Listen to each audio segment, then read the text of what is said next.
I've got a connection here. I've got this gentleman connected to me. Would someone please understand either this is something this gentleman is aware of that's happening now, or it's a memory for him? Would someone understand about doing the knowledge?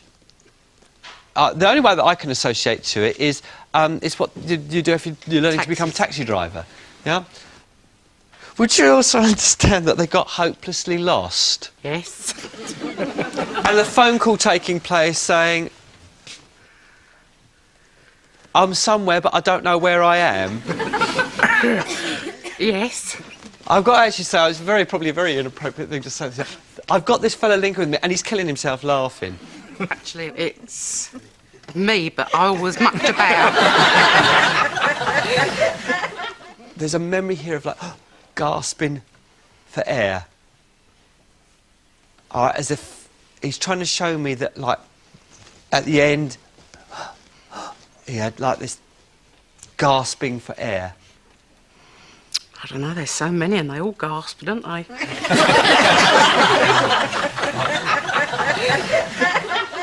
Do you know, darling, this is very, very strange. This man half feels family and half doesn't.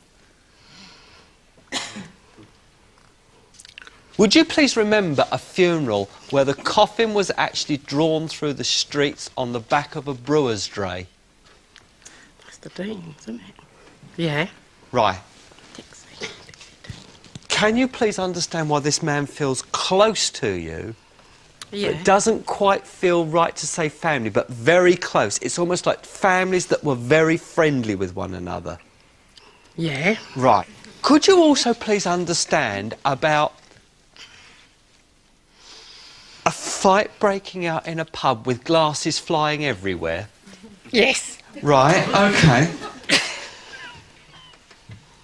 And would you please understand that there was some old love who they got her under the table because of the glasses flying everywhere, and she kept popping up and throwing a bottle, yeah? And they had to keep pulling her back down underneath this table because, like, there was all hell breaking loose in this pub with glasses flying everywhere, right? But she kept popping up, and I can see this stack of baby sham bottles, and every so often a baby sham bottle would go flying. All right. My secret's out now, Right. isn't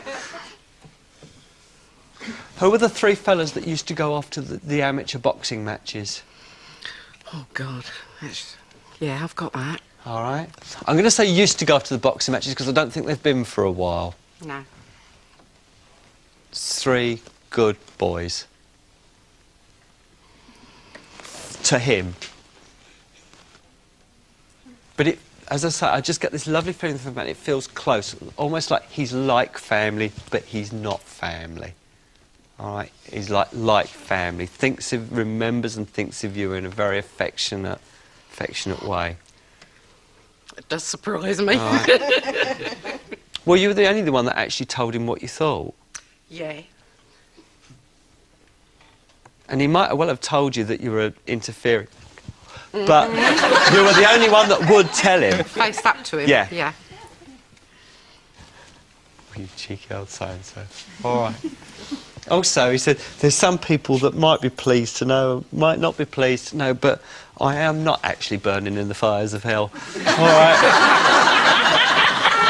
All right. And I think that if you pass it on where it's what I go, they'll understand why he's passed that message on. That's for me. All right. Yes, because you said you'll burn. You will burn.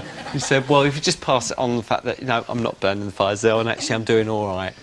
All right. But Okay. he did actually like you, and you were actually the only one that would actually face up to him. Thank you. All right.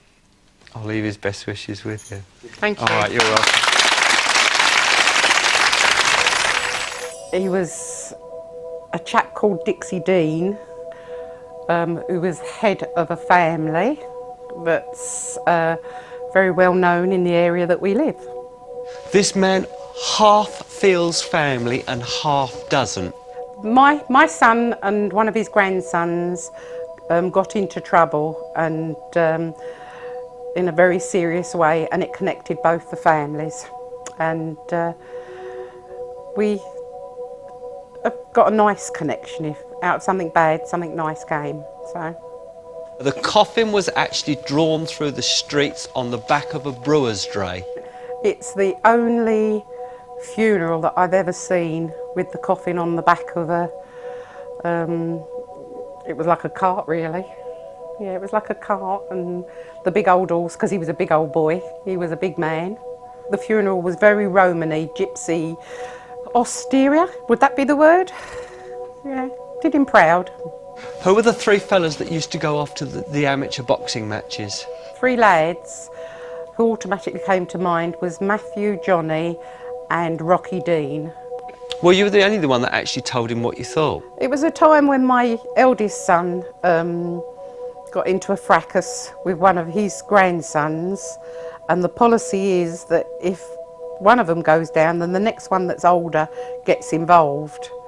And unfortunately my son got hurt, ribs broken, and I was so angry I went round and started, I was so angry I went round and started kicking the door, which is something you don't do to this family.